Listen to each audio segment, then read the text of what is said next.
नमो अरिहन्ताणम् नमो सिद्धाणम् नमो आयर्याणम् नमो वज्रायाणम् नमो लोये सव्वसाहुणम् तीन भुवन में सार वीतराग विज्ञानता शिव स्वरूप शिवकार नमः त्रियोग समारिके। ये मांगलिक ग्रंथ श्री छड़ाला जी हैं। इसके रचयिता पंडित श्री दौलत राम जी हैं। इसके अंतर्गत उन्होंने 6 ढालें लिखी है। उसमें से हमारी चल रही है तीसरी ढाल, जिसमें सम्यक दर्शन के अंतर्गत हमारी चल रही है निर्जरा तत्व संबंधी चर्चा। वो करेंगे पहले, उसके बाद फिर आगे का पढ़ेंगे। छंद नंबर 9। ये ही आत्म को दुख कारण ताते इनको तजिए जीव प्रदेश बंधे विधि सो बंधन कबहु न सजिए शम तम तेजो कर्मन आवे सो संवर आदरिये तप बल ते विधि झरन निर्जरा ताहि सदा आचरिये। तो हम पढ़ रहे थे अंतिम पंक्ति, यहाँ पे अंतिम चरण। तप के बल से जो कर्मों का झरना है, क्षय हो जाना है, एक देश क्षय हो जाना है, उसे निर्जरा कहते हैं। और इस निर्जरा का हमें आचरण करना चाहिए। ऐसे तप बल का हमें अनुसरण अनुपालन करना चाहिए। इस प्रकार से निर्जरा की परिभाषा हमने पढ़ी थी कल। किसे कहते हैं निर्जरा? आत्मा के प्रदेशों से द्रव्य कर्म का एक देश क्षय होना। एक देश झड़ना, पूरा एक देश लिखना जरूरी है यहाँ पे। तो क्षय होना लिख दोगे तो फिर पूरा क्षय हो गया तो फिर तो मोक्ष हो जाएगा। इसलिए आत्मा से द्रव्य कर्मों का एक देश क्षय होना, यह द्रव्य निर्जरा है। और आत्मा के ऐसे परिणाम जिनसे द्रव्य निर्जरा होती है, ऐसे परिणामों को भाव निर्जरा कहते हैं। तो ऐसे कौन से परिणाम है? तो पंडित जी ने लिखा तप बल। तो तप रूप परिणामों से। तो प्रश्न उठा फिर कि तप किसे कहते हैं? तो तप की परिभाषा ने पहले भी अनेक बार पढ़ी शायद एक दो जगह। इच्छाओं के निरोध के लिए जो स्वरूप में प्रतिपन्न होता है, आत्मा में आत्मा की लीनता होती है, स्वरूप की स्थिरता होती है, शुद्ध उपयोग की दशा होती है, उसे हम सम्यक तप कहते हैं। ठीक है। ये तप कितने प्रकार का है अब देखेंगे आगे, पंक्ति आएगी। 12 प्रकार का तप है। मूल रूप से देखें, स्थूल रूप से देखें, 2 प्रकार के हैं, बहिरंग और अंतरंग। तो बहिरंग के 6 भेद है, अंतरंग के 6 भेद है। तो 6 करके 12 हो जाते हैं। हमने पढ़े नहीं है, हम आगे पढ़ेंगे छठी ढाल में। ठीक है। तो ये तप हुआ। अब इसमें क्या याद रखना है? देखो, निर्जरा के 2 प्रकार कौन कौन से? एक तो हमने पढ़ा द्रव्य निर्जरा, भाव निर्जरा। इस प्रकार से निर्जरा के 2 भेद हैं। ठीक है। दूसरे प्रकार से 2 भेद हैं निर्जरा के, सविपाक निर्जरा और अविपाक निर्जरा। तो क्या होती है सविपाक निर्जरा? इस द्रव्य संग्रह में लिखा है, जह कालेन तवेण भूतरसम कम अपुगलम जेण भावेण सणदीने तत्सरणम चेदिनिजरा दुविहा। जह कालेन तवेण, जह कालेन जो यथा काल, अपना काल पाके कर्म झड़ जाते हैं, वो भी निर्जरा है। लेकिन तवेण, तप के कारण कर्म झड़ जाते हैं, वो भी निर्जरा है। तो इस प्रकार से 2 प्रकार की निर्जरा है। एक सविपाक निर्जरा, कर्मों अपना काल पाके फल देकर आत्मा से पृथक हो जाते हैं, उनका क्षय हो जाता है, उसे हम सविपाक निर्जरा कहते हैं। मतलब क्या है? कर्मों की स्थिति पूर्ण होने पर जो शेड्यूल आना था, कर्मों का शेड्यूल था ना, जो हमने देखा था ईएमआई का शेड्यूल होता है, कर्मों का शेड्यूल है। तो वो शेड्यूल आया, जब उसकी ईएमआई आई तो ईएमआई चुका दी, जितने आई थी उतनी चुका दी।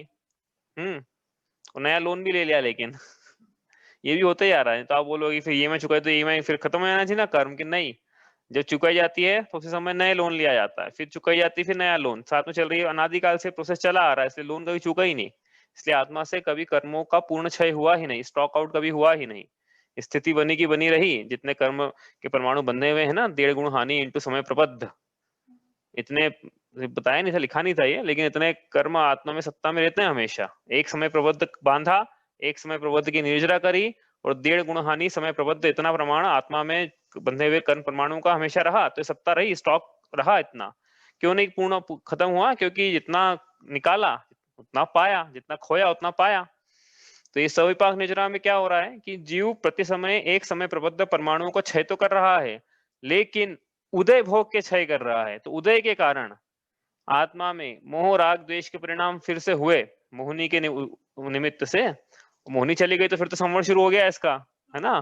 और निद्रा भी लगभग शुरू हो जाएगी, अविपाक निद्रा। लेकिन मोह जो पहले गुण स्थान वर्ती है उसका क्या हो रहा है अनादिकाल से, अनादि मिथ्या दृष्टि के, कि उसके मोह राग द्वेष रूप नए परिणाम हो जाते हैं, कषाय रूप नए परिणाम हो जाते हैं। और योग तो चल ही रहा है, योग तो अरिहंत भगवान के चलता है, तो संसार योगी क्या छद्मस्तु क्या विषाद, उनके तो योग चल ही रहा है। तो इन योग और कषाय रूप परिणामों से नया आश्रव बंद हो जाता है।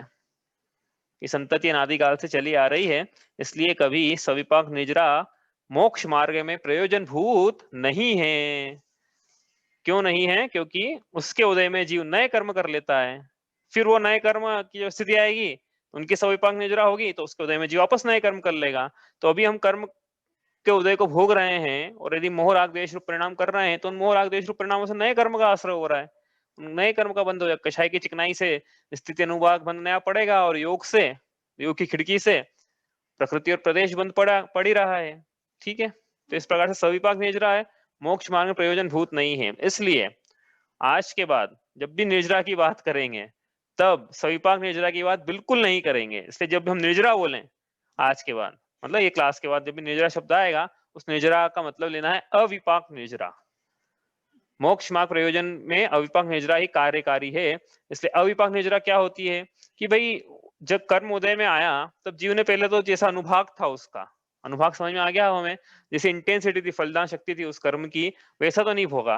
ठीक है, और दूसरा ये उदय में स्थिति अपनी अपनी स्थिति से नहीं आया, ये तो भविष्य में कभी उदय में आता, लेकिन जीव ने विशेष पुरुषार्थ करके भविष्य में आने वाले कर्मों की स्थिति घटाकर उसको वर्तमान में उदय में लेकर आया हो। तो स्थिति घात भी गया, अनुभाग घात भी गया, दोनों कम करा, स्थिति कम भी करी, अनुभाग भी कम करा, स्थिति भी घटा लिया, अनुभाग भी घटा लिया।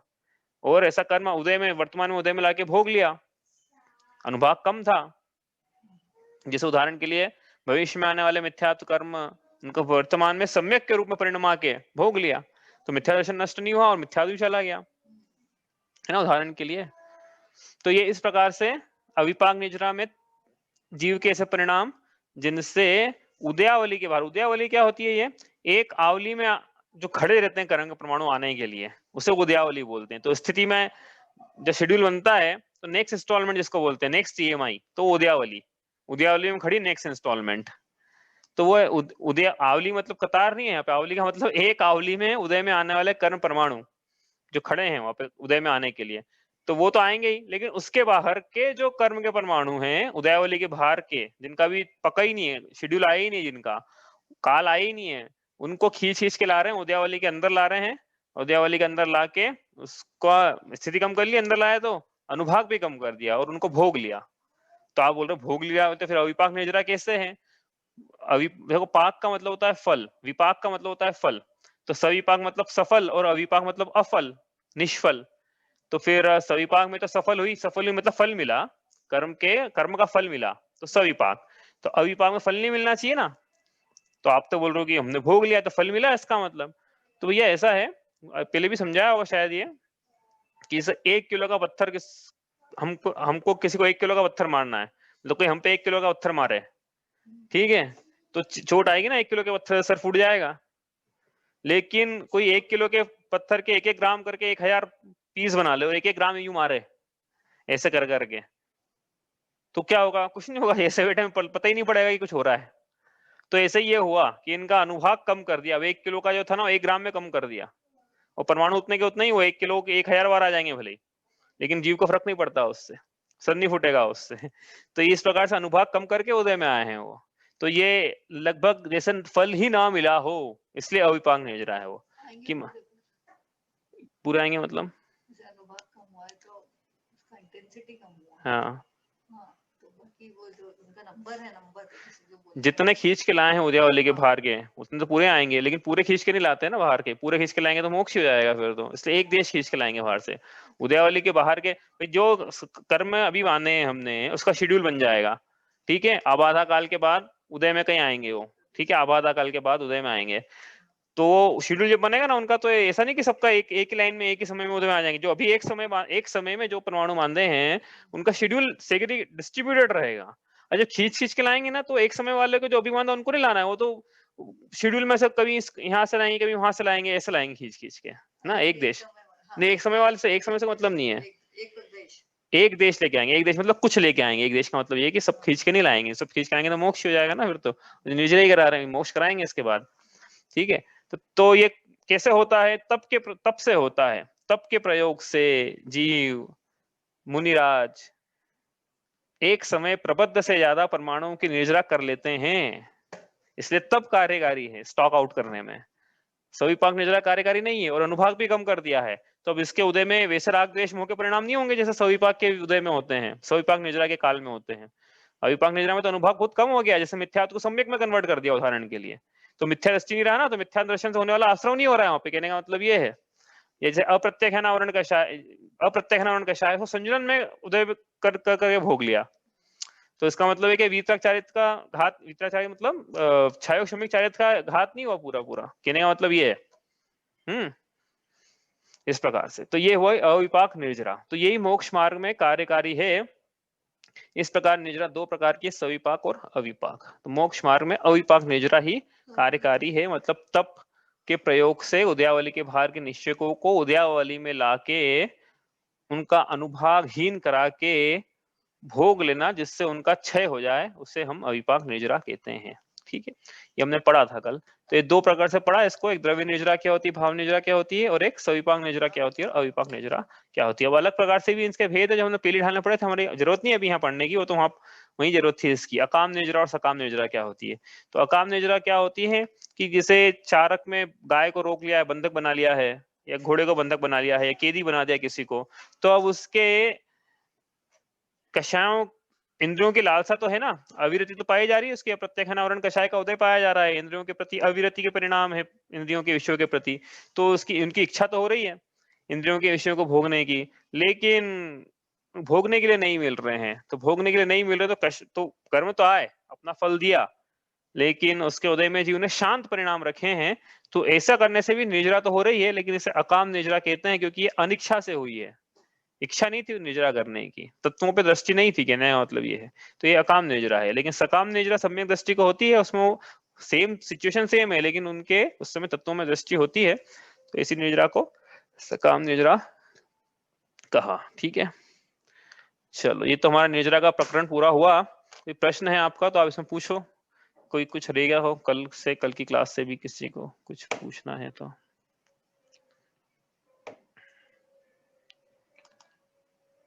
सब क्लियर है, चलो आगे चलते हैं फिर। तो निर्जरा का प्रकरण हो गया मेरा। अब आगे निजरा तत्व संबंधी विपरीत श्रद्धान जीव को कैसा पाया जाता है वो पढ़ते हैं हम। ये स्क्रीन शेयर करिए आपसे, नई स्क्रीन है। निजरा तत्व संबंधी विपरीत श्रद्धान, एक से उसका इलाज कर लेता हूँ। ये दूसरी ढाल में हमने पढ़ा था, उसी का वहीं से जो पढ़ा था ना वही है, बस ये उसका रिवीजन करेंगे बस। निजरा तत्व संबंधी विपरीत श्रद्धान, कैसे कैसे जीव को निजरा तत्व संबंधी भूल पाई जाती है। तो पहली भूल, जीव जो है इच्छाओं की उत्पत्ति को सुख का कारण मानता है। जीव मुझे इच्छाएं हो तो मैं सुखी हूँ, जितनी ज्यादा इच्छाएं होती है उतना सुखी होता हूँ, और जिसकी इच्छाएं नहीं है वो दुख रूप है, जिनके एम्बिशन है, जिनकी महत्वाकांक्षाएं हैं। और महत्वाकांक्षा का मतलब क्या है? कुछ प्रश्न है क्या? नहीं, महत्वाकांक्षा, नहीं। हाँ ये म्यूट कर रहा हूँ माइक में। महत्वाकांक्षा का मतलब है, महत्वाकांक्षा क्या मतलब समझ रखा है लोगों ने कि जैसा नाम है उसका महत्व, जिसमें महत्वपना हो ऐसी आकांक्षा। तो संसार में महत्वपना तो सिद्ध भगवान के ही है, उनके आगे तो सब अमहत्ता को प्राप्त हैं। तो वैसी महत्वाकांक्षा हो तो बात समझ में आती है, लेकिन जीवन में लौकिक आकांक्षाएं रखी और उसका नाम दिया महत्वाकांक्षा। और उन्होंने ऐसा, लोगों ने ऐसा माना है कि ऐसी महत्वाकांक्षा होना तो अच्छी बात है, एम्बिशन होना अच्छी बात है, लौकिक प्रयोजनों की सिद्धि होना अच्छी बात नहीं इच्छा हो रही है तो फिर इच्छा पूरी, इच्छाओं को उत्पन्न करो और आगे बढ़ो, एम्बिशियस बनो। ऐसा करना, ऐसा उसमें सुख मानना, यह निजरा तत्व संबंधी विपरीत श्रद्धान। इच्छाओं की वृद्धि को सुख रूप मानना है, निजरा तत्व संबंधी विपरीत श्रद्धान है। दूसरा पॉइंट, जीव इच्छाओं की पूर्ति में सुख मानता है। इच्छाएं पहले आप उत्पन्न कर लो, और जब तक उत्पन्न नहीं हो रही तब तक आकुलित रहे जीव, और जब पूर्ति हो जाए, उस इच्छाओं की पूर्ति तो कभी होती नहीं है, लेकिन तत्संबंधी जो आकुलता थी उसका किंचित अभाव हो जाए तो जीव उसको सुख रूप मानता है। तो वहां पर भी जो सुख हुआ है वो निराकुलता का है। आत्म को हित है सुख, सो सुख आकुलता भी न कहिए। तो निराकुलता का सुख है वो। इच्छाएं थी, इच्छाएं चली गई, तो जो सुख हुआ है वो इच्छाओं की पूर्ति में नहीं हुआ है, विषयों की प्राप्ति में नहीं हुआ है। जैसी इच्छाएं की थी पर पदार्थों का परिणमन वैसा हुआ है, इसलिए सुख नहीं है। सुख तो इस बात का है कि अब तक इच्छाओं संबंधी आकुलताओं का अभाव हो गया। मतलब वास्तव में समझ में आया यहाँ से कि निराकुलता सुख रूप है, इच्छाएं का सुख रूप थी। जीव ने ऐसा माना कि इच्छाओं की पूर्ति में सुख है, तो इसका निर्जरा तत्व संबंधी विपरीत श्रद्धान है। जीव तप को दुख का कारण मानता है। तप और निर्जरा का क्या रिलेशन है कि तप सा निर्जरा, तप से निर्जरा होती है, इसलिए तप को दुख का कारण मान रहा है, तो निर्जरा के कारणों को दुख का कारण मान रहा है। मतलब निर्जरा तत्व संबंधी विपरीत श्रद्धान है।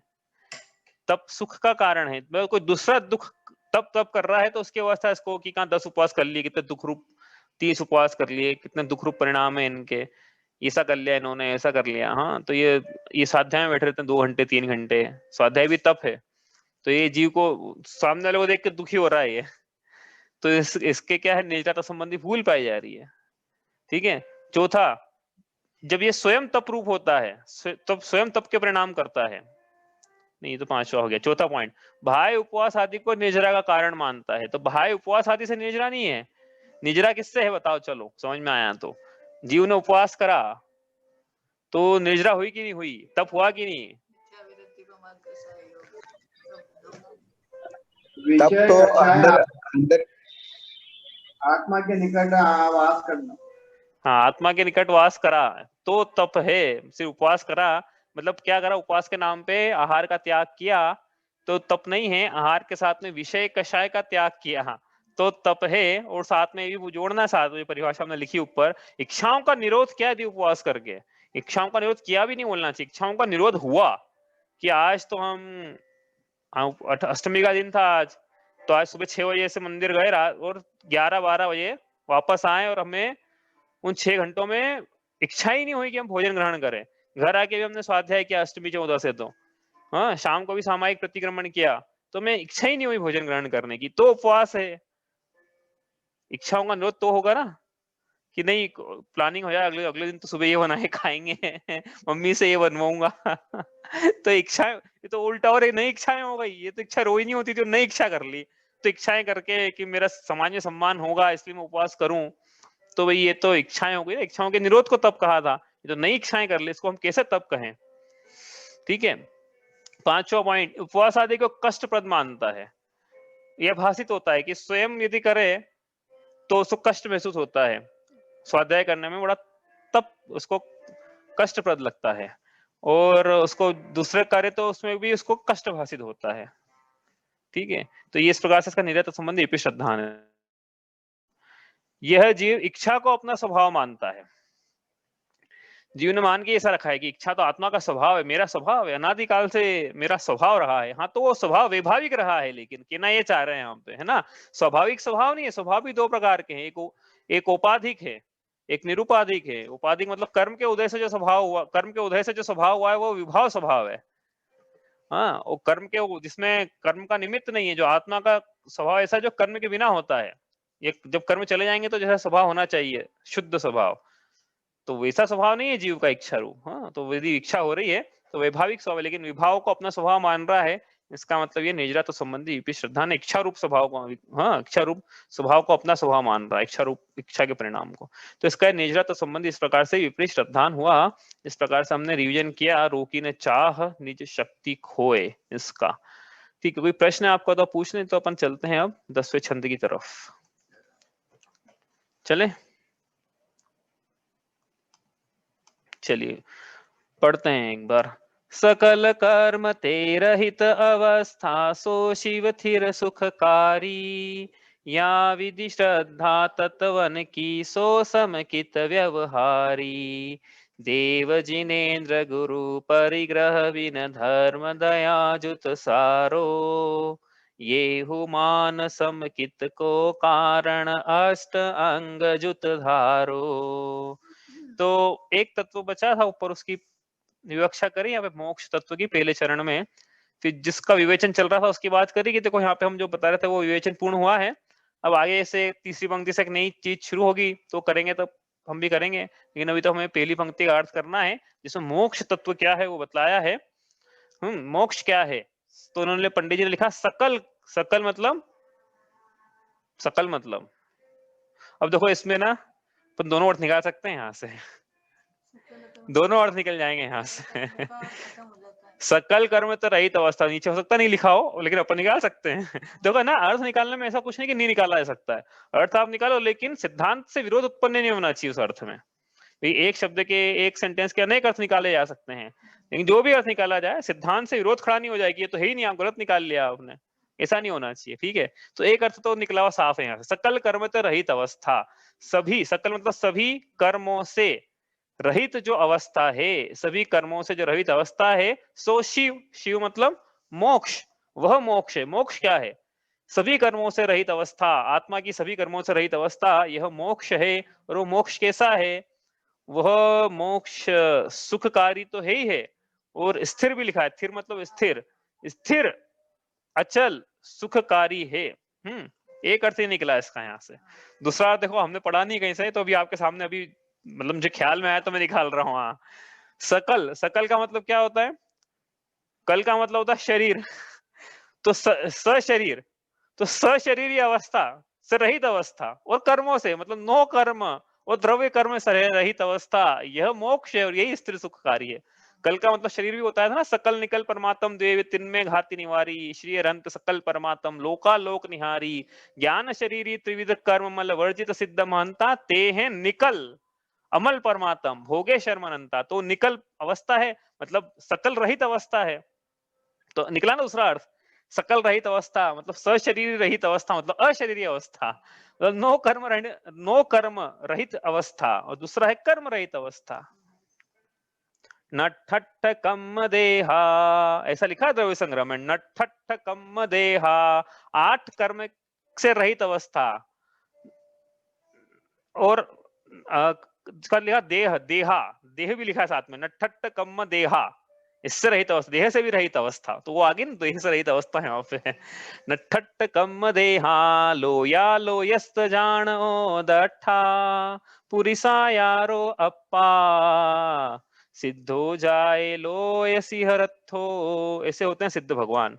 सिद्ध तो मोक्ष की बात हो रही है, मतलब सिद्ध भगवान की बात हो रही है यहाँ पे, लेकिन यहाँ पे तत्व के रूप में बात करना है आपको। तो क्या हुआ, मतलब मोक्ष की क्या अवस्था है? सभी कर्मों से रहित अवस्था, यह मोक्ष है, और यह ही हाँ स्थिर सुखकारी है। ठीक है, यहाँ से आगे चले तो मोक्ष क्या होता है अपन अपनी परिभाषा में पढ़ते हैं, तो पंडित जी ने पढ़ाया अपने को, उन्होंने उनके शब्दों में, अपन थोड़ा अपने शब्दों में भी व्याख्या करते हैं इसकी। मोक्ष किसे कहते हैं? प्रश्न किसी का? एक हाँ, एक वो पूजा की लाइन में आता ना, सकल फल गुण सार है। हाँ, यहाँ सकल मतलब तो सारे फल गुण सार है, कि यहाँ पे भी शरीर वाला आएगा कुछ? नहीं नहीं नहीं नहीं, यहाँ पे तो सकल फल गुण सार है, वो तो सभी प्रकार, सकल का मतलब सब है, सारे सारे, हाँ सभी है। ठीक है, चलो। मोक्ष किसे कहते हैं? तो मोक्ष के वापस वही भेद, वैसी 2 प्रकार से बनाएंगे व्याख्या। द्रव्य मोक्ष किसे कहते हैं और भाव मोक्ष किसे कहते हैं? भाव मोक्ष, सबसे पहले भाव मोक्ष की परिभाषा या द्रव्य मोक्ष की परिभाषा किसके लिखनी है बताओ? द्रव्य मोक्ष की लिखते हैं, चलो। सभी कर्मों का आत्मा से पूर्ण वियोग, पूर्ण वियोग, यह द्रव्य मोक्ष है। भाव मोक्ष किसे कहते हैं? हाँ, अब देखो लगा सकते हो आप, द्रव्य संग्रह में परिभाषा ऐसी लिखिए वहां पे कि आत्मा कैसे परिणाम, सर्वस्व कर्मणो जो खय हेतु अपणो परिणामो नेयो स्वभाव मोक्षो द्रव्य मोक्षो य कम पुह भावो। परिभाषा द्रव्य संग्रह में तो ऐसी लिखी कि आत्मा के ऐसे परिणाम जिनसे द्रव्य मोक्ष होता है, आत्मा के ऐसे परिणामों को भाव मोक्ष कहते हैं। आप चाहो तो लिख सकते हो भाई। और देखो हम द्रव्य संग्रह में लिखिए, ओरिजिनल गाथा है आचार्य नेमिचंद आचार्य की, तो अपन लिख सकते हैं, लेकिन अपन दूसरे प्रकार से लिखते हैं यहाँ पे कि आत्मा की परम शुद्ध अवस्था, यह भाव मोक्ष है। आत्मा की परम शुद्ध अवस्था, है ना। तो ये देखो शुद्ध अवस्था है, लेकिन परम शुद्ध, परम का मतलब है कि इससे ज्यादा शुद्ध अवस्था हो नहीं सकती है। सिद्ध भगवान की अवस्था से ज्यादा आत्मा की शुद्ध अवस्था हो नहीं सकती। योगों का भी निरोध हो गया है, वहां पे योग निरोध हो चुका है, और स्थिर हो गए हैं वो। तो इससे ज्यादा शुद्ध अवस्था नहीं, इसलिए परम शुद्ध अवस्था मतलब सभी कर्म, ज्ञान शरीरी त्रिविध कर्म मल, तीनों प्रकार के कर्म मल से रहित अवस्था है ये सिद्ध भगवान की अवस्था, इसलिए आत्मा की ऐसी अवस्था। तो सिद्ध अवस्था बोला मतलब आत्मा की शुद्ध अवस्था। सिद्ध भगवान मतलब कौन है? जो आत्मा की पूर्ण सिद्धता को प्राप्त कर चुके हैं। तो आत्मा की परम शुद्ध अवस्था ही भाव मोक्ष है, और आत्मा की अवस्था है मोक्ष। मोक्ष जाना है मतलब कहाँ जाना है? मोक्ष कहाँ है?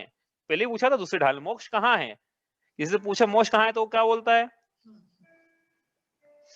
लेकिन मोक्ष कहाँ है आप पता होना चाहिए, मोक्ष कहाँ है ऐसा करना। हम आत्मा की शुद्ध अवस्था ही मोक्ष है, मेरा भाव है मोक्ष। ऊपर जीव के भाव पढ़ते आ रहे ना ये हम, जब भी आश्रव जीव के भाव थे मिथ्यावृत्ति प्रमाद कषाय योग, जीव के भाव थे मिथ्यावृत्ति प्रमाद कषाय योग। हाँ, तप के जो तप है या जीव के भाव है, स्वरूप में प्रतिपन्न करना, ये जीव का भाव है, जीव की अवस्था। वैसे ही जो भाव मोक्ष है ये आत्मा की परम शुद्ध अवस्था है। इसलिए मोक्ष जाना है मतलब क्या है? आत्मा की परम शुद्ध अवस्था को प्राप्त करना है। क्यों प्राप्त करना है? क्योंकि यही सुखकारी है, ऐसा बोल रहे पंडित जी। आत्म को हित है सुख सो सुख, आकुलता बिन कहिए, आकुलता कहाँ नहीं है, शिव माही न तातने। तो ये भाव मोक्ष, भाव शिव अवस्था, इसमें आकुलता नहीं है, यही सुखकारी है, यही प्राप्त करने लो, या यही परम उपादेय पूर्ण उपादेय है ये। पूर्ण उपादेय है मोक्ष। मोक्ष मतलब पूर्ण उपादेय मतलब क्या? अब मोक्ष समझ में आया ना? मोक्ष जब भी सुनो आप तो समझ में ये क्लिक होना चाहिए कि आत्मा की शुद्ध अवस्था ये पूर्ण उपादेय है। मोक्ष जाना है मतलब आत्मा की शुद्ध अवस्था को, परम शुद्ध अवस्था को प्राप्त करना है। नहीं तो लोगों को ऐसा लगता है कि मोक्ष जाना हम तो, हमको नहीं जाना, हम क्यों जाए वहां पे? वहां पे तो बस कुछ काम ही नहीं करने के लिए, कुछ करें अपन पुरुषार्थ तो मजा आए जीवन का, ऐसा लोगों के भाव होते हैं। ठीक है, तो पहली बात तो ये कि भाई ऐसा है कि हम कर क्या सकते हैं पर का? उपचार से कहते हैं उपचरित सद्बुद्ध व्यवहार, ऐसे कि मैं पर का करता हूँ। मैं पर का करता यथार्थ में नहीं हूँ, मैं अपने चैतन्य परिणामों का ही करता हूँ परम शुद्ध निश्चय ने। ऐसे तो मैं अपने ज्ञान यह परिणमति स करता, जिस द्रव्य में परिणमन हो रहा है, ये समय सारजी में लिखा है या नाटक में लिखा है, शायद नाटक समय कहीं लिखा हुआ है कि जिस द्रव्य में परिणमन हो रहा है वही द्रव्य उसका करता है। तो मैं पर का परिणमन पर में हो रहा है तो पर ही उसका करता है, मैं पर का करता नहीं हूँ। हाँ, उपचरित सद्बुद्ध विहार ऐसे मैं कहूंगा तो सही, लेकिन मानूंगा नहीं। कहना तो सही लेकिन मानना नहीं। तो फिर मैं किसका करता हूं? मैं अपने शुद्ध परिणामों का करता हूं। ठीक है, तो जीव ऐसा बोले कि कुछ करने के लिए नहीं, तो अभी क्या कर पा रहे हो? जो बोल रहे हो कि कुछ करने के लिए नहीं, अभी क्या कर सकते हो? नहीं, इसकी चर्चा अपने कर ली, दूसरी ढाल में वापस नहीं करेंगे कि अभी कर क्या सकता है जीव? कुछ नहीं कर सकता है। ज्ञान जान सकता है ना, तो वहां पे भी जान नहीं है। दर्शन वस्तुओं का सामान्य प्रतिभास कर सकता है, सिद्ध भगवान करते हैं। सुख का अनुभवन कर सकता है, अत्यंत आनंद का, वो सिद्ध भगवान करते हैं। नहीं, वो भी अपन कर सकते हैं एक देश तो। अब सुख का अनुभव समय दृष्टि जीव है तो उसको हम तो बोलेंगे अतीन्द्रिय सुख की प्राप्ति है उसको, किसी अपेक्षा से। हाँ, शुद्ध उपयोग जैसी तो नहीं है, लेकिन हाँ आत्मा के अनुभव जैसी है। ठीक है, तो आत्मा की परम शुद्ध अवस्था का नाम मोक्ष है। भैया ऐसा नहीं कि कहीं मतलब मोक्ष नहीं जाना है हमको, तो इसका मतलब यदि कोई जीव के ऐसा श्रद्धा है कि उसके मोक्ष नहीं जाना है, इसका मतलब उसका श्रद्धा है कि उसे सुखी नहीं होना है, क्योंकि ये परम सुख की अवस्था है, परम शुद्ध अवस्था परम सुख की अवस्था है। ठीक है, तो ये भाव मोक्ष हुआ, आत्मा की परम शुद्ध अवस्था। कैसे होती है ये? कि भाई जो निजरा हो रही थी ना, निजरा हो के अब क्या हो गया है? स्टॉक आउट हो गया है, सारे कर्म आत्मा से झड़ गए हैं, तो आत्मा पूर्ण शुद्ध हो गया है। इसलिए द्रव्य मोक्ष में लिखा है सभी कर्मों का आत्मा से पूर्ण वियोग। अब देखो एक बात है, थोड़ी कंसेप्चुअल लगेगी आपको, लेकिन अब चूंकि विषय आया है तो अपन ले लेते हैं। यहाँ पे पहले कोई विषय आया नहीं था, इसको हमने सोचा कि बताऊंगा भी नहीं, लेकिन आज विषय ऐसा लग रहा है कि आज आ गया है। तो आज तो देखो भाव और द्रव्य है ना, हमने जो द्रव्य लगाया है हर जगह, ये पुद्गल में लगाया है, अजीव में लगाया है ना। और जो भाव लगाया है ये हमने हर जगह जितनी परिभाषा बनाई है ऊपर तक, आश्रव बंध संवरण निजरा मोक्ष, तो जहां भाव लगाया है वो आत्मा में लगाया है, जीव में लगाया है, जीव के परिणाम। और द्रव्य लगाया है वो अजीव में लगाया है। लेकिन जरूरी नहीं है ऐसा करना जरूरी नहीं, तो हमने कंफ्यूजन नहीं हो इसलिए हमने ऐसा बताया कि ऐसा है। लेकिन ये भाव जो है ये पुद्गल में भी लगा सकते हो आप, अजीव में लगा सकते हो, द्रव्य जो है वो आत्मा में भी लगा सकते हो आप, ऐसा कर सकते हैं। आप चाहो तो आपकी विवक्षा बना लो आप ऐसी, और आप बताना कि हमें हमारी विवक्षा ये उदाहरण के लिए भाव आश्रव क्या है बताओ। चलो बताओ भावाश्रव की हमने क्या परिभाषा बताई भावाश्रव की? आत्मा के ऐसे परिणाम जिससे आश्रय होता है। आत्मा के ऐसे परिणाम जिनसे द्रव्य आश्रय होता है, आत्मा के ऐसे मिथ्या अविरति प्रमाद कषाय योग रूप परिणामों को, तो आत्मा के मिथ्या अविरति प्रमाद कषाय योग रूप परिणामों को भावाश्रय कहा हमने, है ना? आत्मा के परिणाम है ये सब, मिथ्या अविरति प्रमाद कषाय योग। अब भावाश्रय की परिभाषा ऐसे ही बनाई जा सकती है, कर्मों की ऐसी फलदान शक्ति कर्मों की ऐसी फलदान शक्ति, कर्मों का ऐसा भाव, कर्मों की ऐसी फलदान शक्ति जिसके निमित्त से जीव में मिथ्या वृत्ति प्रमाद कषाय योग होते हैं, कर्मों के ऐसी फलदान शक्ति को हम भाव आश्रय कहते हैं। अब बताओ, पूरा उल्टा कर दिया उसको। तो ये जो परिभाषा, इसलिए थोड़ा कंफ्यूजन लगेगा, मैंने आपको थोड़ा कंसेप्चुअल है, उल्टा लगा कि क्या हो गया, तो पलट दिया आपने। तो ये तो लगा सकते हैं भाई, क्योंकि जीव के भी भाव है, अजीव के भी भाव है। ऐसा नहीं कि अजीव में भाव नहीं होते, भाव का मतलब फीलिंग्स नहीं होता है, भाव का मतलब होता है अवस्था, गुणों की अवस्था, द्रव्य की अवस्था, उसको भाव कह रहे हैं यहाँ पे। तो द्रव्य की अवस्था तो अजीव भी द्रव्य है ना, तो अजीव के भी भाव है ना। तो कर्म की, और ये भैया मन से नहीं कह रहे हैं, गोमर सार कर्म कांड में ऐसा, वहां पे तो भाव कर्म की परिभाषा ये लिखी हुई है। गोमर सार जीव कांड में, कर्म कांड में, गोमर सार जी कर्म कांड में भाव कर्म की परिभाषा ये लिखी है, कर्मों की फलदान शक्ति भाव कर्म है। और जबकि भाव कर्म हमने जो पढ़ी यहाँ पे वो है कि आत्मा के विकारी परिणाम ये भाव कर्म है। बताओ, तो विवक्षा क्या है आपकी? कर्म कांड पढ़ोगे तो पूरा बात पुद्गल की चलेगी, अजीव की चलेगी, कर्म की चलेगी, ठीक है? तो दोनों परिभाषा मिलेगी। ऐसा क्यों लिया विषय यहाँ पे पता है आपको?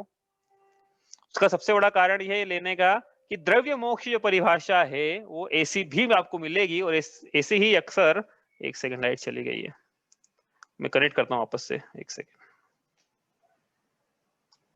हाँ, तो क्या पढ़ रहे थे हम कि हमने क्यों पढ़ रहे हैं द्रव्य मोक्ष, ये जीव और भाव ऐसा अलग अलग क्यों कर लिया हमने कि वही पे आप सही वो जो था वही चलने देते ना। लेकिन ऐसा है कि ये जो द्रव्य मोक्ष की परिभाषा है ना, ये अलग प्रकार से मिलती है। आवाज आ रही है ना मेरी? नहीं आया तो बताना भैया। हाँ, आवाज आ रही है ऐसा लगता है मेरे को। तो द्रव्य मोक्ष की परिभाषा अलग प्रकार से भी मिलती है, आ रही है। द्रव्य मोक्ष की परिभाषा की ये भी मिलती है कि आत्मा का तनुवात वलय के अंत में जाके सिद्ध क्षेत्र में जाके विराजमान हो जाना, यह द्रव्य मोक्ष है। तो ये परिभाषा आत्मा में लगाई हुई है।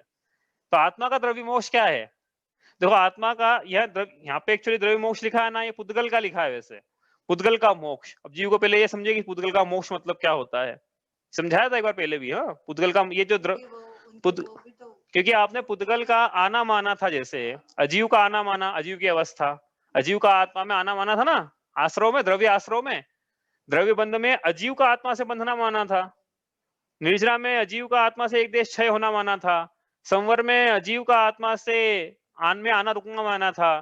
तो मुक्ति में भी क्या मानेंगे कि अजीव की आत्मा से मुक्ति हो गई, अब अजीव की मुक्ति है, मतलब कहने का मतलब ये। तो द्रव्य मोक्ष का मतलब यहाँ पे पुद्गल की मुक्ति है, क्योंकि पुद्गल जो आत्मा से बंधा हुआ था वह मुक्त हो गया है। समझ में ही बात, मुक्त हो गया है अब।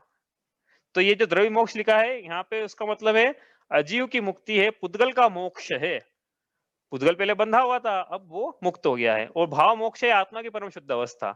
लेकिन द्रव्य मोक्ष की एक और परिभाषा मिलेगी आपको, क्या कि आत्मा का सिद्ध शिला में जाके स्थिर हो जाना, ईश्यत प्राद्वार अष्टम वसुधा तनुवात वलय के अंत में सिर से धर्मास्थ लोकाग्र में जाके स्थिर हो जाना, लोक के शिखर में लोए सिहरत हो, लोक के शिखर में जाके स्थिर हो जाना, यह आत्मा का द्रव्य मोक्ष है।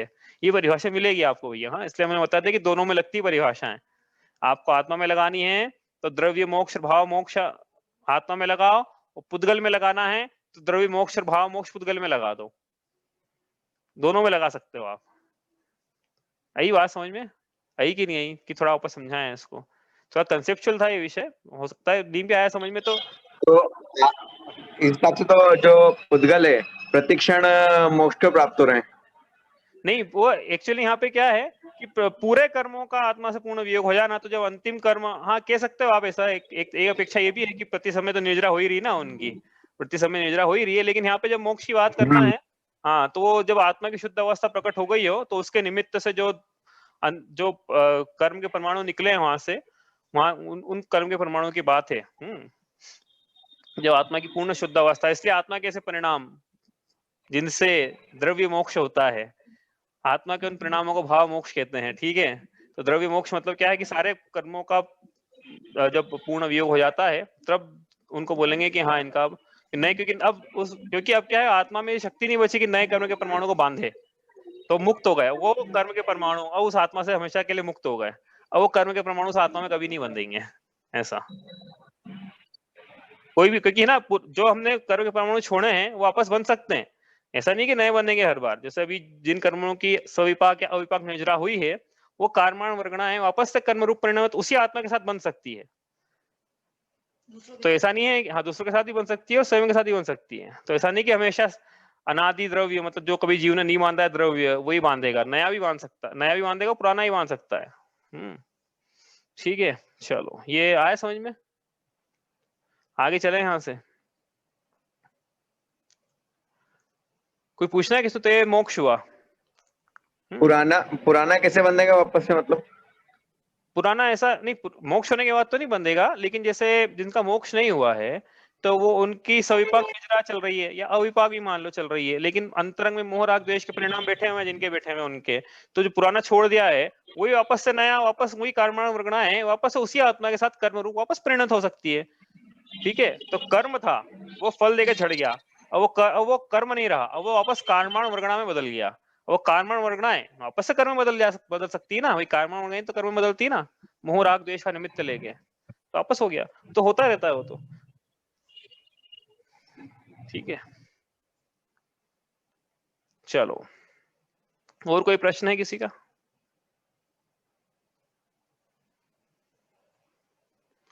तो ये हुआ मोक्ष। तो मोक्ष पंडित जी ने बोला है कि ये क्या, कैसी अवस्था है ये?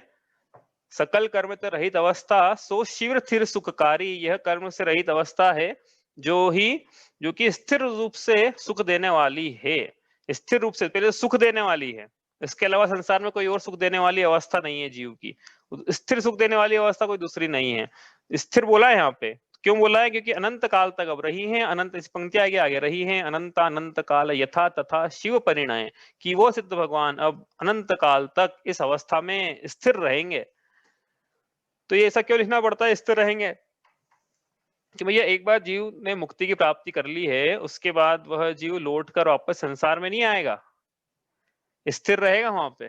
ये तो ऐसा मोक्ष कौन जाना चाहता? ऐसी मान्यताएं भी हैं संसार में कि जीव को वापस आना पड़ता है, तो ऐसा मोक्ष कौन चाहेगा? इसलिए यहाँ कह रहे हैं कि वह स्थिर अवस्था है, अनंत काल तक जीव क्या करेगा? अनंत सुख को, कौन ऐसा है जो सुख से बोर हो जाता है? सुख से कोई बोर नहीं होता है, एक सुख और चाहिए और चाहिए और चाहिए और चाहिए, तो वहां पे मोक्ष अवस्था है, वहां पे प्रति समय अनंत सुख है, अनंत सुख है, अनंत सुख है, अनंत सुख का अनुभव चल रहा है सिद्ध भगवान के। ऐसी और सकल कर्म से रहित अवस्था है, द्रव्य मोक्ष और भाव मोक्ष सहित अवस्था है। आत्मा में लगा है दोनों, अब जो बोला उसमें द्रव्य मोक्ष और भाव मोक्ष सहित अवस्था मतलब आत्मा की अवस्था में। ठीक है, ऐसी अवस्था है, वही स्थिर रूप से सुख देने वाली है, इसके अलावा संसार में अन्यत्र कहीं सुख नहीं है। ठीक है, अब ये क्या है कि होता क्या, पहले ही बताया था, मोक्ष जब होता है तो मोक्ष तो हो गया है ढाई द्वीप में जीव के। हाँ, स्टॉक आउट हुआ ना वो, भैया बताया, समझ में आया ना, स्टॉक आउट हो गया, नेचर कर्म क्षय होते होते होते होते पूरे कर्मों का क्षय हो गया। तो अब जीव कर्म भूमि, मतलब ये ढाई द्वीप है, ढाई द्वीप से जब जैसे कर्मों का क्षय हुआ, पूरे कर्मों का क्षय हो गया, सभी कर्मों का, सभी आघाती कर्म की जितनी प्रकृतियां शेष थी सबका जैसे क्षय हुआ, उसके अगले ही समय में जीव क्या है, सिद्धशिला में जाके विराजमान हो जाता है। ऐसा बोलेंगे तो ये सिद्धशिला में होता है विराजमान जीव, लेकिन होता कहाँ पर है वो तनुवातुल्य के अंत में, मतलब लोक के अग्रभाग में होता है। तो ये एक समय में जीव वहां विराजमान हो जाता है। उसके आगे क्यों नहीं आता है? क्योंकि जीव पुद्गल को चलन सहाय धर्म द्रव्य अनुरूपी, तो वो है ही नहीं वहां पे धर्म द्रव्य, इसलिए धर्मास्तिकाय अभावात होने से, धर्मास्तिकाय का अभाव होने से जीव जो है सिद्धशिला के आगे नहीं जाता है, वहीं पर ठहर जाता है, अनंत काल तक अनंत सुख का वेदन करता है। ये हुआ हमारा मोक्ष तत्व, ये हमने पहले ही पढ़ा था, थोड़ा सा आज पढ़ा, और इसका विशेष धर्मास्तिकाय, अभी धर्मास्तिकाय के बारे में जो बताया वो ये एक्चुअली धर्मास्तिकाय, समझ नहीं पाया मैं। हाँ, धर्मास्तिकाय का अभाव है, मतलब क्या धर्मास्तिकाय का अभाव है? जीव पुद्गल को चलन सहाय धर्म द्रव्य अनुरूपी, तो जो सिद्ध भगवान हैं वो नीचे से ऊपर गए। ठीक है, ऊपर गए तो लोक के अग्रभाग में जाके विराजमान हो गए। ये देखो स्क्रीन शेयर करता हूं मैं, वापस पेन कहाँ गया मेरा, एक सेकेंड, पेन पता नहीं कहाँ चले गए, चलो इससे करते हैं। तो ये इस प्रकार से हमने बनाई थी लोक की रचना, ठीक है, 3 लोक की रचना बनाई थी ना ऐसी। तो इन मध्य लोक से जीव को मोक्ष की प्राप्ति हुई, यहाँ पे मध्य लोक है यहाँ, और यहाँ पे सिद्धशिला है। तो जीव को यहाँ से मोक्ष की प्राप्ति होना है, तो जीव मोक्ष होने के बाद ऐसा ऊपर जाके यहाँ जाके स्थिर हो गया, सबसे ऊपर जाके, ठीक है। तो अब प्रश्न ये है कि जीव इसके ऊपर क्यों नहीं गया, जीव इसके ऊपर क्यों नहीं जाता है? तो भाई इसका कारण ये है कि सिद्धशिला का अभाव, सिद्धशिला के बाद धर्मास्तिकाय का अभाव है, धर्मास्तिकाय नहीं है उसके आगे, इसलिए जीव उसके आगे नहीं जाता। ये बता रहे हैं बस यहाँ पे, ठीक है। आया समझ में? कुछ पूछना है? लेकिन यहाँ से जैसे अपन बोलते हैं कि सर्वज्ञ हैं, तो सर्वज्ञ हैं तो जो लोकाकाश है, लोकाकाश के बारे में जानते हैं, अलोकाकाश के बारे में भी जानते हैं सब। ये जीव से सिद्ध भगवान जो हैं सभी काल, सभी 3 लोक के तीनों कालों के समस्त द्रव्यों की समस्त पर्याय को युगपत प्रत्यक्ष अपने केवल ज्ञान से जानते हैं, मतलब अलोकाकाश को भी जानते हैं। ऐसा क्यों प्रश्न है कि अलोकाकाश को नहीं जानेंगे? नहीं, जैसे जान ही पाते ना आगे, जैसे अभी आपने बताया कि धर्म द्रव्य नहीं है तो आगे हाँ, तो अपनी आंखों से थोड़ी जान रहे हैं भाई, ऐसा तो यहाँ भी नहीं जा रहे हैं। जैसे त्रस नाड़ी है, त्रस नाड़ी के बाहर भी नहीं जा रहे हैं सिद्ध भगवान, तो कैसे जान रहे हैं फिर उनको? जहाँ बैठे हैं वहीं उसी का, तो इंद्रियों से थोड़ी ना जान रहे हैं। इंद्रियों से सन्निकर्षता को पदार्थ यदि प्राप्त है वो जानते सर्वज्ञ कैसे? फिर वो तो इंद्रियों से सन्निकर्षता को प्राप्त नहीं पदार्थ वो भी जान रहे हैं, अपने आत्मा से प्रत्यक्ष जान रहे हैं। आत्मा में शक्ति है ऐसी जानने की। आत्मा इस ज्ञान आवरण कर्म का जैसे क्षय होता है वैसे ज्ञान पे आवरण डालने वाला कोई नहीं है, तो ज्ञान अपनी पूर्ण प्रकटता लिए प्रकट होता है, उसकी कोई रोकने वाला ही नहीं है उसको। तो कितना फैलेगा ज्ञान? जितने ज्ञेय हैं संसार के सबको जानेगा ना, फिर रोकने वाले ही नहीं है। कौन रोक रहा है जानने से? कोई नहीं रोकेगा। ज्ञान कर्म रोकता था, वही नहीं रोक रहा है। तो जितने ज्ञेय जिनमें प्रमेय तो पाया जाता है सबको जानेंगे, तो प्रमेय तो हर द्रव्य में पाया जाता है, सामान्य गुण, इसलिए सभी द्रव्य को, अलोकाकाश में भी प्रमेयत्व है, उसको भी जानेंगे, ठीक है। तो ये हुआ क्या, हमारा पढ़ रहे थे मोक्ष। अब हम पढ़ते हैं मोक्ष सत्य जीव के विपरीत सिद्धांत कैसे। हाँ भैया बोलो भैया। जब सिद्ध भगवान मतलब जब मोक्ष होता है तो जो जहां से गए और जहां गए तो उसके बीच की गति को भी अपन विग्रह गति कहेंगे, जैसे सिद्धशिला तक गए तो नहीं, विग्रह गति की हम परिभाषा ये बनाए यदि कि शरीर के लिए होने वाली गति विग्रह गति है, तो वहां पे उसको हम विग्रह गति नहीं बोलेंगे। यदि परिभाषा ऐसी बनाएंगे हम तो हमारी परिभाषा ऐसी है, इसको रिजु गति से, हाँ रिजु गति से गमन क्या, और विग्रह गति नहीं है, गति है बस, जरूर थोड़ी कि अपन विग्रह गति बोले। तो उस बीच के टाइम पीरियड को भी अपन क्या कहेंगे फिर कि यहाँ से वहां तक गए तो उस बीच का टाइम पीरियड भी तो कुछ रहता होगा? नहीं, ये अगले समय में, वो तो कोई टाइम पीरियड नहीं है यहाँ पे। जैसा टाइम t = 0 पे सभी कर्मों का, टाइम t = 1 पे सभी कर्मों का क्षय हो गया, तो टाइम t = 2 पर यहाँ पर है वो, बस, ठीक है। तो आप बोलोगे बीच का, अपन इसको कौन सी गति, रिजु गति कहेंगे? हाँ, रिजु गति तो मतलब क्या, रिजु का मतलब होता है कि सीधी रेखा, सरल रेखा में जो गति होती है उसको रिजु गति बोलते हैं, ठीक है।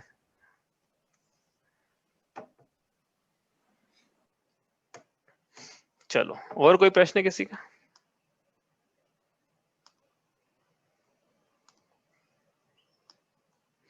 तो ये अब हम पढ़ रहे हैं मोक्ष तत्व संबंधी विपरीत सिद्धांत, जो हमने दूसरी ढाल में पढ़ा था। जीव के मोक्ष तत्व संबंधी विपरीत मान्यताएं कैसी पाई जाती है, ठीक है। पहला, मोक्ष में जीव ऐसी कल्पना करता है कि स्वर्ग में जैसे मेरे को 32 देवियां मिलेगी, वैसे मोक्ष में 3200 मिलेगी, 32,000 मिलेगी। मतलब स्वर्ग में जैसे सुख मिलते हैं मोक्ष में भी उसी जाति के सुख मिलेंगे, इंद्रियों के सुख मिलेंगे। पहला दूसरा पॉइंट दोनों इंद्रियों के सुखों की कल्पना करता है कि 5 इंद्रियों के भरपूर सुख मिलेंगे, उससे मैं सुखी हो जाऊंगा। क्योंकि अभी जीव की सी मान्यता है ना, मिथ्यादृष्टि जीव की, इंद्रियों के विषय में सुख होता है। तो मिथ्यादृष्टि जीव जिसको मोक्ष तत्व संबंधी विपरीत सिद्धांत पाया जाता है, वह इंद्रियों के सुखों को मोक्ष में होना भी मानता है। लेकिन अरिहंत भगवान के ही इंद्रिय संबंधी ज्ञान नहीं पाया जाता, पता है आपको। भगवान आंख से नहीं देखते हैं, अरिहंत भगवान, बताया था एक बार पहले। इंद्रिय से अरिहंत भगवान है, वो आंखों से नहीं देखते हैं, क्योंकि आंखों से देखने के लिए मति ज्ञानावरण का क्षयोक्षम चाहिए। शुद्ध ज्ञान आवरण का क्षयोपशम चाहिए, नो इंद्रिय ज्ञान आवरण का नो इंद्रिय का क्षयोपशम चाहिए मन से जानने के लिए। अब ये जिनको क्षयिक हो गया है ज्ञान, इनके क्षयोपशम कैसे पाया जाएगा? क्योंकि जब ज्ञानावरण कर्म का पूरा क्षय हो गया है, अरिहंत भगवान के, हाँ, ज्ञानावरण कर्म का पूरा क्षय हो गया है, तो क्षयोपशम की अवस्था ही नहीं बनेगी, क्योंकि मति ज्ञान के आवरण में देशघाती स्पर्धकों का उदय चाहिए, और देशघाती स्पर्धक कहाँ से लाए? मति ज्ञान आवरण के, क्षय हो गया उसका, तो क्षयोपशम ज्ञान नहीं पाया जाता अरिहंत भगवान के, क्षयिक ज्ञान पाया जाता है। तो जब अरिहंत भगवान के इंद्रियों के विषयों को, मतलब जो पदार्थ है उनको इंद्रियों से नहीं जानते हैं वो, या इंद्रियों के विषयों में सुख दुख का अनुभव नहीं, क्योंकि होने चला गया, इसलिए वेदनी होने पर भी, वेदनी का उदय होने पर भी इंद्रियों के विषय में सुख का अनुभव नहीं है उनको। अरिहंत भगवान के तो सिद्ध भगवान कैसे होगा? लेकिन जीव मिथ्यादृष्टि जीव ऐसा मानता है कि इंद्रियों के विषय में सुख है, तो जैसा उसके घोड़े दौड़ते दिमाग के, वो हर जगह लगाता है वही, कि हाँ यहाँ भी ऐसी होगा, वहां भी ऐसी होगा, बाहर नहीं निकलना चाहता कि हाँ इसके बाहर भी कुछ होता है। वो उसकी थिंकिंग वहीं तक रहती है कि इंद्रियों के अलावा कहीं सुख है ही नहीं संसार में। ठीक है। तीसरा पॉइंट, मोक्ष को निराकुल नहीं मानता है, वो तो ऐसा मानता है कि मोक्ष में भी क्या है, कुछ ना कुछ काम करना पड़ेगा भाई, मोक्ष जाएंगे, वैकुंठ में चले जाएंगे तो भगवान के पैर दबाने को मिलेंगे, ऐसा ऐसा उसकी मान्यता है अलग अलग जीव प्रकार के जीवों की। लोग हाँ मोक्ष को अच्छा इसलिए मानता है क्योंकि एश इफेक्ट, कि आप अच्छा कह रहे हो इसलिए मैं अच्छा मान रहा हूँ, तो मैं थोड़ी मान रहा था अच्छा। उन्होंने हाँ वो किया ना, पंडित जी कह रहे हैं इसलिए अच्छा है, भगवान कह रहे हैं इसलिए अच्छा है, मुनि महाराज कह रहे हैं इसलिए अच्छा है, स्वयं निर्णय करके नहीं मान रहा है कि इसलिए अच्छा है, निराकुल अवस्था है, शुद्ध अवस्था है, सुखरूप अवस्था है, इसलिए अच्छा नहीं मान रहा है, लोग कह रहे हैं इसलिए अच्छा है, तो इसका मोक्ष में विपरीत श्रद्धान है। मोक्ष होना ही नहीं मानता है, कि मोक्ष जैसा कुछ होता ही नहीं है, बहुत सारे मत है, जेमिनी मत है शायद एक, मोक्ष होना ही नहीं, वो ऐसा मानता है जेमिनी मत की आत्मा कर्म रूपी कलंक से कभी मुक्त हो ही नहीं सकता है, मोक्ष होने ही नहीं मानता है। यदि मोक्ष होना मानता है तो मोक्ष में सुख होना नहीं मानता है, कि मोक्ष में कोई सुख वुख नहीं है, मतलब मोक्ष एक ऐसी अवस्था है जहाँ जीव सुख से भी वंचित हो जाएगा, तो ऐसा ऐसा मोक्ष कौन चाहेगा फिर बताओ? ऐसे हैं मत ऐसा मानते हैं कि मोक्ष में तो सुख भी नहीं है, सब मतलब शून्य, पूरा शून्य है, मतलब बचा ही नहीं है ऐसा कुछ। तो ये ऐसी ऐसी मान्यता है जीवों की मोक्ष तत्व संबंधी विपरीत श्रद्धा। इसमें क्या ग्रहित है अग्रहित दोनों चल रहा है अपना। ठीक है। और छठा पॉइंट, मोक्ष में अनंत ज्ञान होने से मोक्ष उपादेय मानता है। मतलब मोक्ष क्यों जाना चाहता है जीव? क्योंकि उसको ज्ञान की भूख है, वो जानना चाहता है कि मेरे पड़ोसी का उसमें कितना पैसा है, और ही खुद को जानना चाहता है। तो मोक्ष जानना चाहता है कि अनंत ज्ञान हो जाएगा ना, फिर जानूंगा बढ़िया कि इनने मेरे बारे में क्या सोचा था, इनके मेरे बारे में क्या विचार है, इनने पीठ पीछे मेरे बारे में क्या क्या कहा, पड़ोसी के घर में क्या चल रहा है। तो अनंत ज्ञान होने से मोक्ष उपादेय मानता है, मतलब पर को जानने की प्रवृत्ति है उसकी, इसलिए उपादेय मान रहा है। उसका मोक्ष में विपरीत श्रद्धान है। मोक्ष का स्वरूप ऐसा नहीं मानता जैसा नीचे लिखा है प्रवचन सारजी की गाथा नंबर 76 में। कैसा लिखा है वहां पे कि मोक्ष तो, मतलब वहां पे तो फिर इंद्रियों के विषयों में लिखा है, अपन तो उल्टा लगाया उसको, कि मोक्ष जो है स्वाधीन अवस्था है, वहां के जो सुख है बाधा रहित है, मोक्ष का सुख अविच्छिन्न है, मोक्ष सुख का जो सुख है सुख का कारण है, और मोक्ष के सुख सम है, विषम नहीं है। लेकिन इंद्रियों के सुख कैसे हैं? इंद्रियों के सुख पराधीन है, बाधा सहित है, विच्छिन्न हो जाते हैं, बंध के कारण है और विषम है। तो ऐसा नहीं मानते हुए ऐसा मानता है जैसा लेफ्ट में लिखा हुआ है, मतलब है तो मोक्ष का सुख ऐसा राइट में लिखा हुआ है, लेकिन ऐसा मानता है कि जैसा लेफ्ट में लिखा हुआ है, इसका मतलब मोक्ष में विपरीत सिद्धांत पाया जा रहा है। मोक्ष इसलिए जाना चाहता है कि 3 लोक के जीव, मतलब आगामी जो तीर्थंकर होंगे वो मेरी साक्षी में दीक्षा लेंगे। अब पूज्य बनने की चाह से मोक्ष मानना अच्छा मानता है कि मैं जाऊंगा तो मैं जगत पूज्य हो जाऊंगा, तो इसका मतलब पर को पूजवाने के प्रति इसके श्रद्धान है कि पर इसको कैसा मान रहे हैं, पर तो पर दृष्टि पर में है ना, सो में कहाँ रही है इसकी, इसलिए मिथ्या दृष्टि है ये। और कैसा मानता है कि जैसी मेरी आकुलताएं हैं अभी, उन आकुलताओं की अनुकूलता मिलेगी मुझे मोक्ष में, ऐसा ये मानता है। तो इसका मोक्ष तत्व में विपरीत श्रद्धान है। आकुलताओं की अनुकूलता में मोक्ष नहीं है, किसमें है फिर मोक्ष? निराकुलता में मोक्ष है। ऊपर के क्या आ गए हम कि निराकुलता में मोक्ष, आकुलता की अनुकूलताओं में मोक्ष नहीं है। कभी हो नहीं सकते आकुलता की अनुकूलता, तो कभी साता वेदनी का उदय अच्छा हो, संयोग मिल जाए तो एक बात अलग है, लेकिन साता वेदनी का उदय एक शरीर का किसी का बना नहीं देता। आज साता का है, कल असाता का आएगा, वापस से निश्चित तौर पे आएगा। ऐसा कोई नहीं है जीव अरिहंत भगवान के अलावा जिनके सिर्फ साता साता चलती रहे जीवन में। मुनि महाराज उनके भी असाता होती है, असाता का उदय आता है उनके भी। कभी साता का उदय एक शरीर का किसी का नहीं चल रहा रहता है, और उल्टा ऐसा है कि असाता का उदय ज्यादा है, साता का उदय तो कम रहता है। ठीक है। 10वां, यह जीव द्रव्य मोक्ष जिसको बोला ना अभी, तो एक्चुअली द्रव्य मोक्ष तो है, लेकिन यहाँ पे जीव कैसा मानता है कि सिद्धशिला में जाऊंगा तो वहां पे एयर कंडीशन लगाओ जैसे, या वहाँ की चट्टान से मुझे, वहाँ की शिला से मुझे सुख होने वाला है, वहाँ की अवस्था, तो स्थान विशेष से सुख नहीं होता है। लेकिन जीव ऐसा मानता है कि किसी स्थान विशेष का नाम मोक्ष है, किसी स्थान विशेष का नाम, ईशत प्रागभार नाम की अष्टम वसुधा पाने को कर्मे ये 8 द्रव्य लिए, बोलते तो ऐसा है, बोलने में कोई दिक्कत नहीं है, लेकिन अंतर में सिद्धांत ऐसा रखना कि अष्टम वसुधा पाने के लिए नहीं लिए थे, आत्मा की शुद्धता पाने के लिए लिए थे, ठीक है। तो बोलते हैं ऐसा, लेकिन उपचरित कथन ऐसे रहते हैं, द्रव्य मोक्ष कथन ऐसे ही था, ऐसे अष्टम वसुधा में जीव विराजमान हो जाए, ठीक है। तो ये किसी स्थान विशेष का मोक्ष होना मानता है, तो इसका मोक्ष तत्व में विपरीत श्रद्धान है। इस प्रकार ये हुई मोक्ष तत्व की चर्चा पूरी। अब आपका कोई प्रश्न है? 7 तत्वों की चर्चा अपनी पूरी हो गई है, आपका कोई प्रश्न है तो आप बताओ।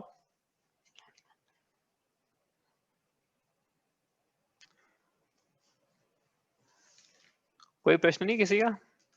चलो बढ़िया। अब एग्जाम का पेपर भी सेट होना बाकी है, यहाँ तक एग्जाम में आएगा। 10वीं छंद की पहली लाइन, सकल कर्म रहित अवस्था सो सिर सुखकारी, और आगे की पंक्ति भी देख लेंगे, लेना हो तो वो भी ले लेंगे, बस इससे आगे नहीं आएगा। 10:30 9:30 छंद हो जाएंगे, मतलब ये 10 की 2 लाइन मतलब 9:30 छंद है ना, 10:30 नहीं होते हैं, 10 के 2 में 9:30 होते हैं तो 9:30 छंद तक आएगा। और वही आप ओपन बुक पेपर रहेगा, लेकिन आप ऐसा मत मान के चलना। देखो बात आता हूँ मैं, ओपन बुक पेपर कैसे दिया जाता है। ओपन बुक का मतलब ये नहीं होता है कि पेपर आएगा उसके बाद किताब खोल के देख लेंगे। किसी ने दिया हो तो, हमने तो कोई दिया नहीं ओपन बुक एग्जाम में, किसी ने दिया हो तो उनको पता है कि विडम्बना ओपन बुक पेपर ही कैसी होती है। एग्जाम में टाइम कम पड़ जाता है। क्यों टाइम कम पड़ जाता है? पूरा टाइम तो पन्ने पलटने में चला जाता है।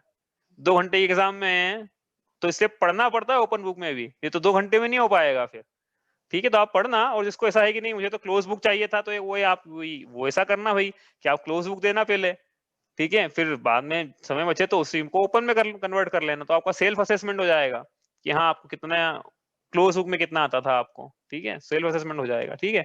तो ये पेपर जब भी सेट होगा, मैं चल रहा है वर्क इन प्रोग्रेस, कल ही आज ही शुरू किया मैंने, कल ही शुरू किया था इसको। अब जैसा होता है मैं आपको सेंड कर दूंगा इसको, ठीक है। चलो आज इतना ही करते। कोई प्रश्न है किसी का? समय पे पूरा करेंगे आज मोक्ष। हाँ बोलो। जब तक एग्जाम नहीं होए तब तक अपन आगे का तो पढ़ाई कर ही सकते हैं ना। हाँ तो करेंगे ना, करेंगे मतलब कल इसके आगे की 2 लाइन देंगे ना। कल करेंगे ना, इसका आगे की 10वां छंद चलेगा कल आगे भाई, आगे क्लास है रेगुलर अपनी, पेपर तो चलता रहेगा, वो तो बीच में आ गया अलग से, बाकी ये तो चलता रहेगा अपना। 10वां छंद का अगला वन कल से पढ़ेंगे। अब ये चर्चा अलग ट्रैक पे जाएगी, यहाँ से कल ट्रैक चेंज करेंगे इसका फिर, ठीक है। कोई प्रश्न है किसी का? चलो इतना ही करते हैं आज।